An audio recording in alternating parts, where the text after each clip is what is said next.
Hi guys, welcome to product updates. If you're not familiar with these videos, it's basically where I just update you on some products I've purchased recently. Some I've shown in a haul, some I haven't, some maybe you've never heard of, but I just wanted to let you know what I'm liking and not liking because these are the products that may or may not make it into a favorites video. So I have quite a few products to talk about, so let's go ahead and get started. If you're curious, I did film a get ready with me on this look, so I will have that up. I'm not sure if it's going up before this or after, but be on the lookout for that. Okay, so first up is the NYX Taupe Blush. This is the new, the high definition blush. And they did change the color a little bit. So I had mentioned I was curious about the new one. I do have the old one. So as you can see, they are different. The new one is a little more gray. To me, the new one is a little more of a true taupe. This one has more of a mauve undertone. I can tell you right now, I love the shade. It's a gorgeous shade for contour because it is that cool shadowy color. However, it kicks up a ton of product. So, I mean, as soon as you put your brush in there, powder's flying up. So it's messy. However, the color is really pretty. So if you're interested in this, just something to keep in mind. The color's gorgeous, but it does kick up a lot of product. So I am happy I purchased it. Next would be the Benefit Roller Lash. This is so hyped about, and if you saw my Ulta haul, or was it Sephora haul, one of the two, I had a couple right in a row there. I said, you know, something got me at the last minute that I wanted to try this out, but most people I actually see trying this, I don't think their lashes look curled at all. So let's get into that. It's supposed to curl your lashes, lift it. So 97% said it visibly lifts lashes. I would agree with that. But most mascaras lift your lashes. That's the whole point. It gives you that open-eyed look. And I think a lot of mascaras with a rubber bristle brush, which this has, is really good at lifting the lashes, giving you that lifted effect. Because I just think, you know, the rubber brushes kind of grab the lashes better. So I would agree with that. But 87% said it gives long-lasting curl. I don't agree with that at all. It's basically saying you can forgo curling your lashes with the lash curler and you get curl. I didn't at all. And let me just say, I don't think I have hard to curl lashes. I don't have super straight. They're not naturally really curly. They're not super long, not short. I just have very average lashes. I don't really have an issue, you know, with anything. So I would just say I have average lashes. 94% said eyes look more wide open. Well, I would agree with that. But again, I think my eyes look more wide open putting almost any mascara on. So I don't love this. And let me tell you why. The first time I put it on, I was like, oh my God, I don't like this. Let me give it another shot. So I put it on again. And I'm using, you know, both sides of the wand just to see what's going on. And if you're curious, it has, you know, this is what the packaging looks like. It has like a cute little roller. You know, I think the packaging is adorable. I just don't think it does what it says. And I think the hype is totally overrated.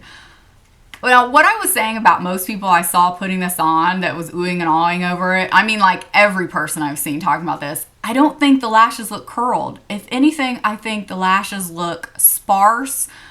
The more you put on, look clumpy, which almost everybody says that too. The more you keep trying to build it, it's clumpy, and then you get like 2 eyelashes, you know, out of the whole thing.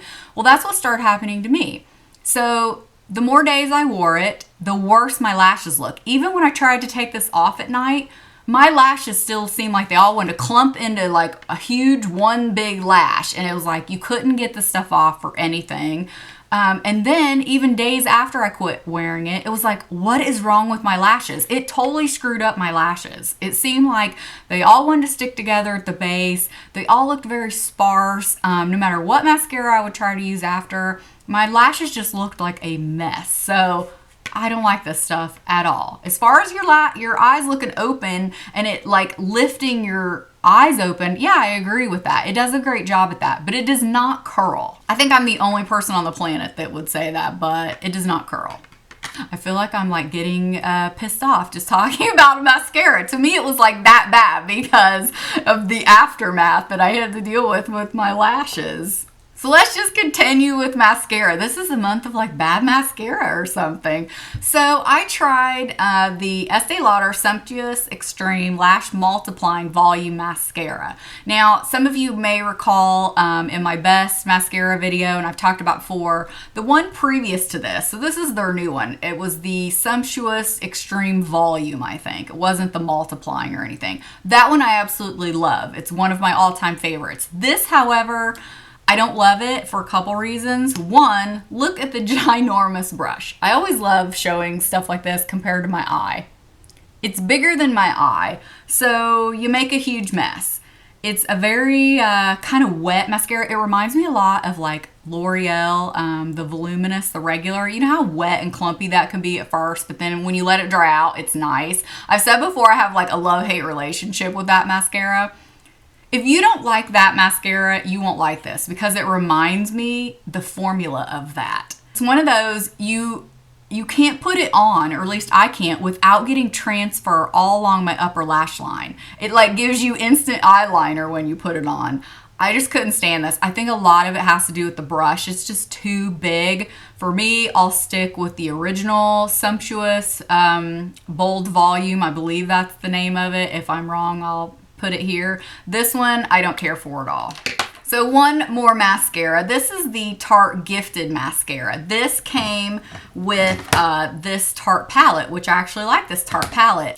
I think this one might be better though once it dries out. I do kind of like the brush. It's not overly huge, but again, I found this messy with application. It's one of those, it's a little too wet at first for my liking.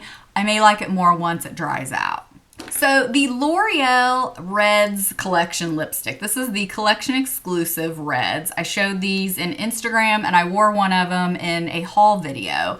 I did hear these are going to be permanent in the next couple months. Right now, I believe it's just a limited edition display. And again, it's all their spokesmodel for L'Oreal. They all have a red, kind of like the Nudes collection, but there's a lot more in the Reds collection than the Nudes. So I got Because You're Worth It Red and Frida's Red. And I was intrigued by Frida's Red, and this is the one I was wearing in that video because it's kind of a pink red, you can see. But holy moly, these things stain your lips. They stay on forever. They're a little drying at first, but I found the longer I wore it, I didn't notice it feeling dry, but boy does it stain your lips. So just be prepared for that. It is definitely one of the most pigmented reds I've ever come across. It's a gorgeous shade though, so I really like that, being a pink red. And then the Because You're Worth It red, I just really liked because it's just a gorgeous true red.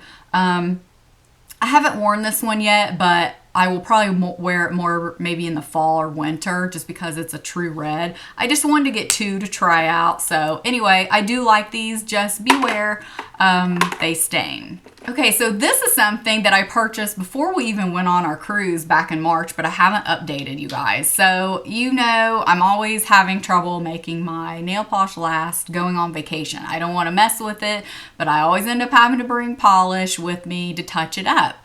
So I tried the C&D Vinylux system. This is supposed to be like their shellac system, but yet a do-it-at-home without the UV light, and it's supposed to last a week. So you have your color, and then you have your weekly top coat. And this is the color Tropics, if you're wondering, a really pretty coral color. I find the color in the bottle to be really pretty. I don't think it translated to the nails, although I find that to be true with a lot of corals though. This did not last any longer than any other polish. Within a few days, it was chipping. I would say I maybe got 4 days before it started chipping. So I don't recommend this. Next up, I am trying the OPI system, so I will let you know how that goes. I'm trying it this weekend on a trip we're going on. Okay, the Laura Mercier Lotus Pink Blush. I showed this in a haul. I was trying to dupe the Tarte blush. On the website, this looked like it would be a great match, although when I got it in person, it's much more pink than coral. However, it is a stunning blush, so I am going to keep it. It's very pretty. It has like a little bit of a sheen to it. It's not like anything I have in my collection, so that's why I decided to keep it. It's just actually just one of the prettiest pinks I've ever seen. It's just a really pretty pink. If you guys get to see this in person, definitely swatch it, try it out. Again, Lotus Pink by Laura Mercier. It's very pretty, so I am keeping it. But also from that Sephora, the sale haul, I got the Marc Jacobs liner. I did end up returning that. They're like kind of gel liner or whatever it is in the pencil form. That one had like some sparkle in it, and most of those shades do, which is unfortunate because I wasn't looking for like just a regular black or brown. I wanted like a gray or a color, and almost all of them have sparkle in it, and I was just a no-go, so I returned it. Next would be the It Cosmetics Ombre blush. I am wearing that today. I showed this on Instagram. It is so pretty. Just like the ombre bronzer, it's gorgeous in the pan. However, a lot of you have asked me if this one is like sparkly. It's not. The bronzer, you know, has like that real iridescent, you know, sheen to the top of it. This doesn't. Just, you know, a really nice formula. I wouldn't really call it a matte. It's more like a satin, and I just swirl all the colors together. Again, I am wearing it today. It's just so pretty, so I would definitely recommend this one. So I have two drugstore foundations, and I briefly mentioned these in my makeup purge video. I said I'd talk about them later. I really haven't had a chance to test these out a ton because then I kind of got into a routine with something else, but I have worn both of these a few times. The Infallible Pro Matte by L'Oreal, and I got it in the shade 103 Natural Buff. These are really hard to find your shade because of the type of packaging you're in. You can't really go by what's out here. And then the Rimmel Lasting Finish, and this is in 101 Classic Ivory. So I wanted to try out a couple long wearing foundations with the summer coming up. Sometimes, you know, you just need that, but I didn't want like a matte. Even though this says Pro Matte, it's not really matte. This one isn't either. They're just a very nice natural finish. I would have to say if I had to pick one or the other, it would be the Rimmel. I really liked the way this looked on my skin. It was definitely more natural, but not too cakey or made up. It didn't like make any of my wrinkles or acne scarring like stand out like some long-lasting foundations can. This one is nice, and I actually had this on in a video where I can't remember. I had my hair up kind of in a bun, and I don't remember the video, but so many of you said you really liked my makeup. That's actually where this look came from too, is why it might have been my March favorites. I can't remember, but anyway, I had this makeup look on. That's why I ended up doing the Get Ready With Me. This is a little dark for me, but it definitely gives me that nice, you know, suntan kind of look. But I'd have to say, I like the finish of this one a little bit better, but I still need to play with both of them, but didn't want to keep you guys waiting on, you know, my initial kind of thoughts. And that's it for my product updates. I don't think I forgot anything. If I mentioned any videos or anything like that, I will definitely link everything below. Let me know if you guys have tried any of this and what your thoughts are. I would love to know. Thank you so much for watching, and we'll see you in the next video.